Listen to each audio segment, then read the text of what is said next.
So today we're talking about what happens to us as successful women when we hit midlife, which is we just tip into our 40s. What happens and why do we feel the way we feel? And I want to offer some new perspectives and a different way to kind of look at this. So I did some research about all of the ways that you feel in your 40s, like once you've hit into your 40s, because really, I mean, take a look at your life. I might take these off for a little while. I don't like the glare. But take a look at your life if you're in your 40s. This might also apply to you in your 50s too, but there's this idea that you spend this big chunk of your life developing yourself and growing. And for my people, doing spiritual work, doing inner work, really coming to understand yourself in a really deep way. And you're growing a business, and there's nothing in the world more spiritually developing than choosing to make your own money in your own work for yourself. Growing a business. It is extremely good at giving you personal development work to do. And what I find with all of the women that I work with is that as you tip into 40, your clarity sort of comes into question. There's a lot of wondering, like, I built myself into this life. It mattered to me that I do these things. I might have credentials. I might have the family. I might have I might have the kids. Like, there's all these things in your life that you really, really wanted. And then you're sitting inside of them wondering why they feel off. And especially when you have a business, you're wondering, like, am I on the right track? Is it the level of success I want? Did I hit the success I wanted, but now it doesn't feel good? I don't feel fulfilled. What do I have to change? And there's this whole orientation in our 40s. And then you put on top of that the fact that your hormones have started to change. And then as a woman, you have these cycles, and there's doubt, and there's confusion, and there's burnout. And you're sitting there thinking, I wanted all this. I made this, and I have these patterns. And what do I do with them? How do I live through this? And depending on where you are in your 40s or even in your early 50s, all of these things show up with subtle distinctions. And I've heard it described in so many interesting ways from the women I talk to. Like, for those of you who have like a ton of credentials, and it's like everything's gotten knotted. You were so clear. And then there's this way that it's like a knotted necklace. And how do I untangle all these pieces and make them relevant? I've had somebody describe it as, like, I was living my life, and then all of a sudden somebody dumped me in a forest, and I'm supposed to find my way out of it. And I have no orientation. Like, what do I do? How do I find my way back? I've heard it described from someone else that is saying, like, it feels like I've been walking this uphill battle for so long, and I've hit the top of the hill, and I look down and out, and my life feels like this doesn't like, it's not feeling like I thought it was going to feel. It doesn't look like it feels like it's supposed to feel. And then those of us who are intuitive, we kind of know we're not in the wrong place, but it sure doesn't feel like the right place. Hi, Amanda. I see that you joined. Please feel free to drop any messages you have too, Amanda, while you're in here. So one of the things that I notice that we all, one of the things I notice that we all feel that we have in common is that we are kind of sitting in the middle of our life feeling like nothing has prepared me for this. It's almost as though you feel like, what happened? Where did this come from? Why do I keep feeling this way? Because everything I keep trying isn't really helping relieve the questions, relieve the uncertainty, relieve this questioning. And one of the things that we hear online all the time is that midlife is a crisis, or midlife crisis. And it's not a crisis. It's sort of this dissolving in a way that we find a difficult time to plant our flag, because everything we've used in the past to plant our flag helped then, but doesn't work now. So the things we've done before don't work now. And then it feels really hard on us because we know we've been doing what we wanted to do. And then we want to say, this isn't quite what I had in mind. Is it not enough? And for me personally, one of the things that happened in my 40s is I kept wondering, what did I do wrong? Like, why am I here? And why does it feel like this? And what could I have done differently? And for me, I'm always questioning this. And that's when I really dug deep into spiritual work and started to do inner child work. And I had done a lot of that already before I got there, but inner child work and soul work and listening to my path and intuition work. And I did all of these things looking for relief, for peace, for joy, for answers. And they never quite land. Like there's this slipperiness to your 40s that you're like, things don't want to lock in. And then what's even more challenging is that all of the resources you have, when you start looking at everything in your life that you want to have line up and feel good, you can't figure out how to do it. So this felt good over here by itself, and this feels good over here by itself. But if I want them to live together, I can't figure out how to put them together and have it work. So an example is really clearly plays out for all of those of us who have done work in a corporate field or in a more traditional field. And then we look at all of the stuff that matters to us from a spiritual standpoint that's lighting us up and we're interested in. And we're looking at like, how do I put these two things together to be all of me? And I can't see how that can work. It's not connecting. So this is all happening for reasons. And so I want to offer you that if you check in with yourself and you look at how you're feeling about this time, and you're questioning yourself and you're questioning your choices, and you look at the achievements you've built and you're wondering about, what do I want to build going forward? What if it's really not anything that we've been seeing conventionally? What if there's this way to see this time as developmental and that this is intentional and planned? Because there's beliefs that we're holding where we believe that the success we had should bring us certainty, should bring us ease, should bring us accomplishment and feelings of strength and clarity. And when the certainty starts fading, when everything that we gained from the life we've built doesn't hold water any longer, we assume things about ourselves, and they're often smaller things about ourselves. And we don't question that assumption. We don't question it usually.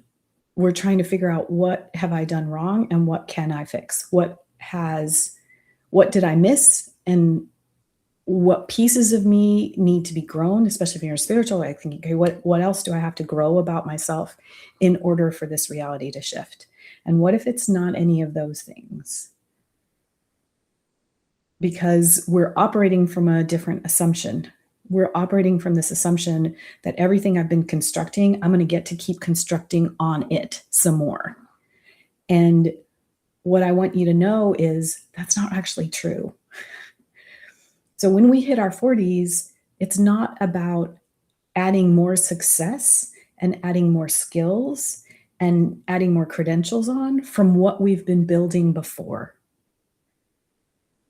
And it doesn't mean that these things go away. It is generally a time when we're being asked to develop a different framework to work in. Maybe it's not about asking achievement questions anymore. Maybe it's not about looking at success the same way we looked at it before. What if you look at it from this place of, for the first part of my life, I was walking the world, enjoying everything, and everything led me to where I am today. And now that I'm here, I have a different path to walk that's going to require different things of me than everything that's come before. I remember back probably a decade ago, before 2017 for sure, Because what I would do when I was working with women, they would come with this sense that everything was so heavy. Everything was so heavy, and it just was hard. And the work they were doing in the world was hard, and there was a lot of emotion. And it felt like they had to be excavating and doing all of this heavy inner work. And I think that was true of the season, of that time, of on the planet. And what I would say to people is, listen, we're in this stage where we're clearing karma collectively. And now that we're past it, you can stop doing that. You can actually live the life and enjoy it, because we've cleared this level of karma on the planet. When you look at it from a perspective as a soul person, as a light worker in the language of then, when you're here carrying the work for the collective at some level, how do we shift to the way we engage with the world as we change and as the world changes? And so what's happening in your 40s is it's time to change the way you orient to how you measure success, how you think about yourself, and where you're heading. And what if in this time frame, all you're looking at is, how do I orient now? As opposed to, what have I been doing wrong? How do I orient now if I can understand that I've just walked into a different stage of development? It's not about building success in the way that it was before, but what if this is about a new orientation to my life? A good example is thinking about when you're a kid and you go through puberty and you hit your hormones and you're like, now it's a whole nother world. And there's something about that time where we all kind of understand there's this age, about 13 to 19, 20, 21, where you're developing yourself to go out in the world and be independent as a functioning human in society. What if after 40, you're actually developing yourself for a whole nother reason than you've considered before? That's what I want to leave you with, because that is a way to understand yourself as being on track. You have been on track. You have been correctly doing all the things. You have been right there. And now the track looks different and feels different. And when you have an orientation to that track, it'll shift the way that you engage with the time, and it gives you a strength or a clarity or a certainty or an ease, like an inner grounded feeling. Oh, I know how to navigate this time, and I can prepare myself for the next time and the next time.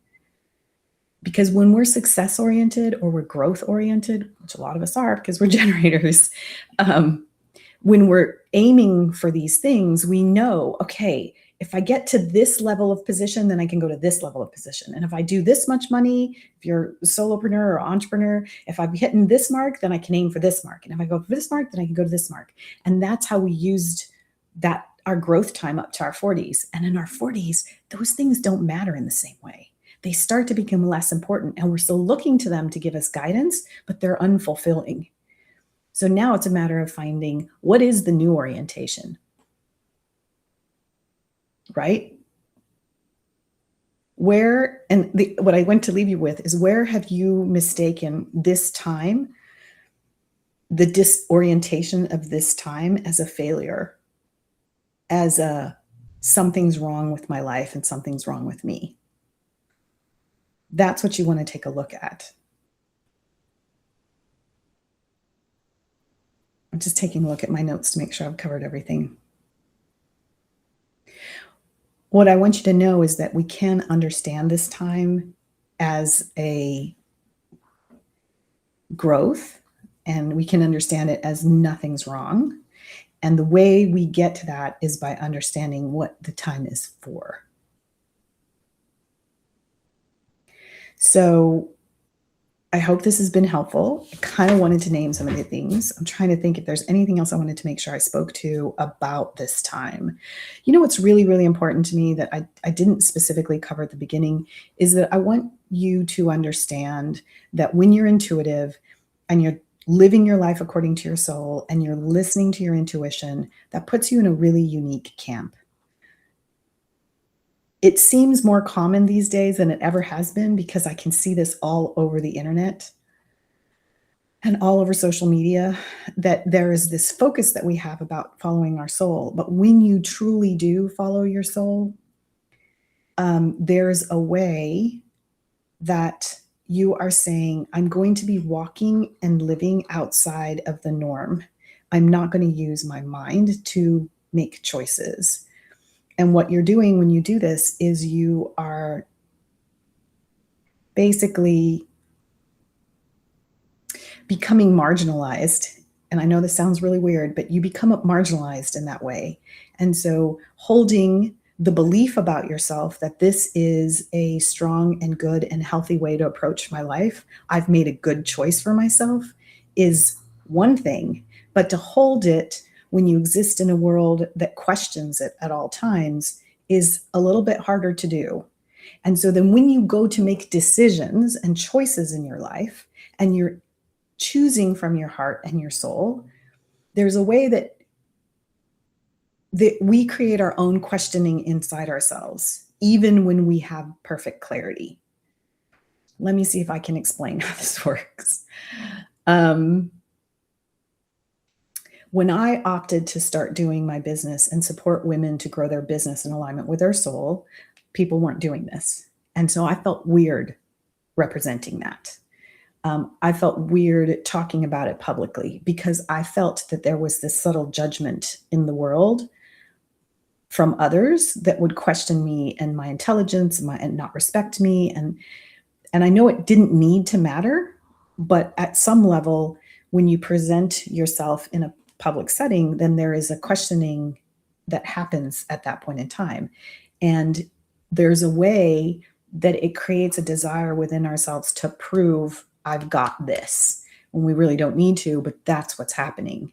And so I just want to let you know that when you stand from that place and you're growing your business from that place, you're carrying an extra silent burden that doesn't necessarily make it easier. And if you're not aware that it's going on, it is harder. So if you have historically done conventional business that was totally acceptable, and you begin to introduce spirit level work, which is not logical again, and you're speaking to some of the same people because you still have that same circle of people, you question whether or not they will still have respect for you or consider you an integrity. And that's a heavy burden to carry, and it makes it a little bit harder.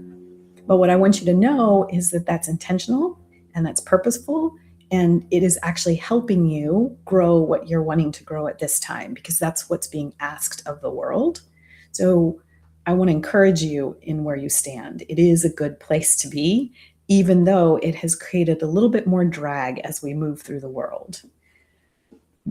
My thinking is that those of us who are in midlife right now are actually developing a consciousness on the planet that is pivotal to the future development for ourselves and for our kids.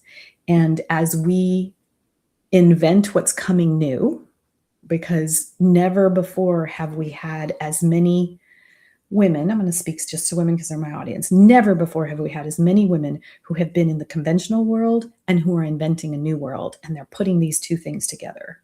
So there is a lot of innovation and invention happening where we're blending what has gone before with everything that is energetic and intuitive. And what we create is still unseen.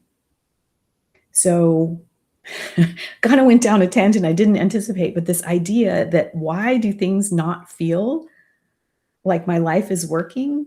Because there's all these little factors at play. And essentially, one of the biggest ones is you're creating something over the next period of time, depending on what age you are, that is intended to develop you and the planet and your dreams in a way that we do not have a history for. We do not have storylines or fairy tales or understanding or conventional wisdom that give us an idea of how growth is going to happen or look.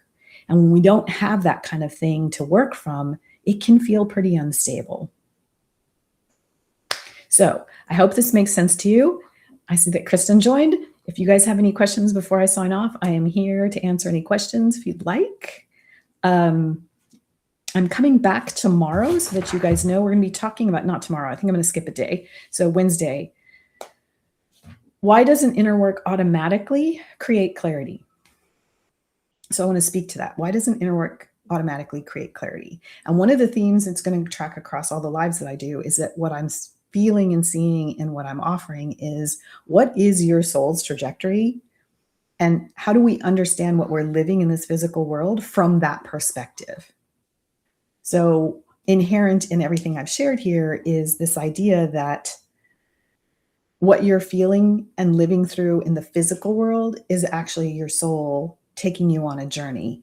And when you know what the journey is that your soul is taking you on, it will shift the way you engage with your life pretty dramatically.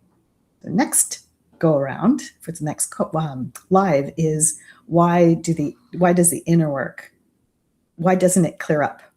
Why don't I get to clarity? Why do I keep doing the same thing? What the heck's going on?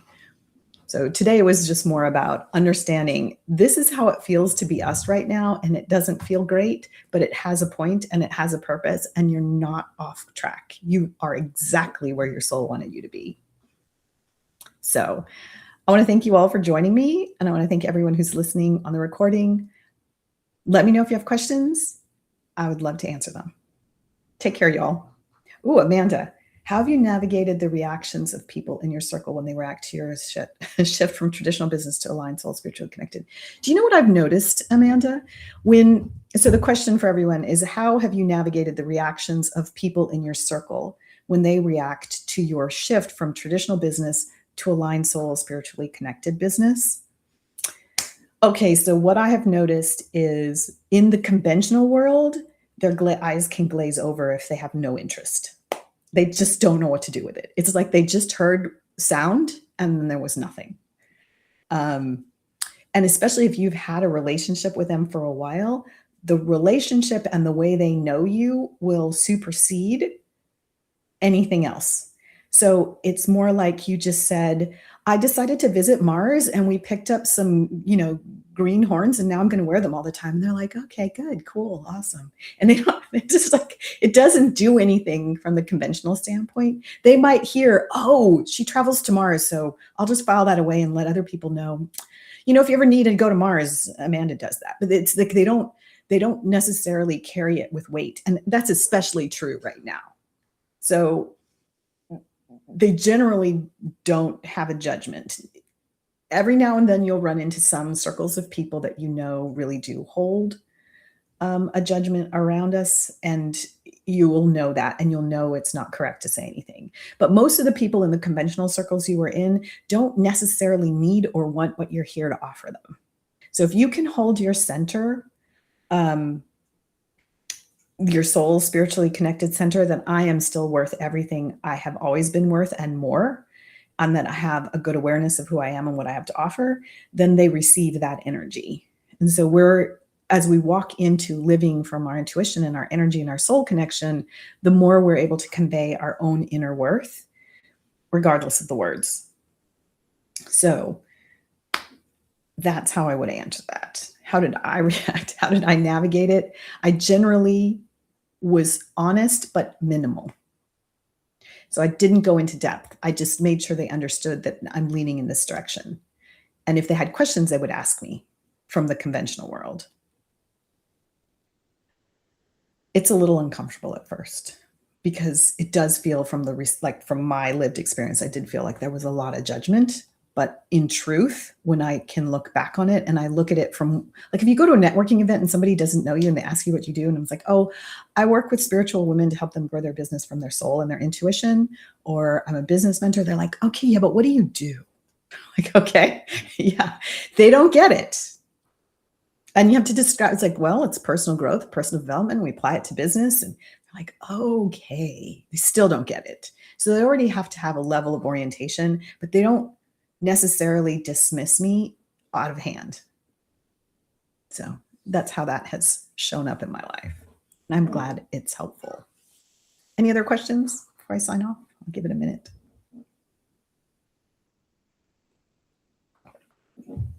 Okay. All right, y'all, it's been a pleasure. Everyone, you can drop comments on this video once it goes live. Would love to answer them for you. And if you have any questions about what's coming on the next one, about how inner work has not necessarily brought you the clarity or the relief that you'd hoped it would bring, and that we're still seeing the patterns come up over again, I would love to hear more about that. Hope you have a great Monday, and we will see you on Wednesday. Take care. Bye.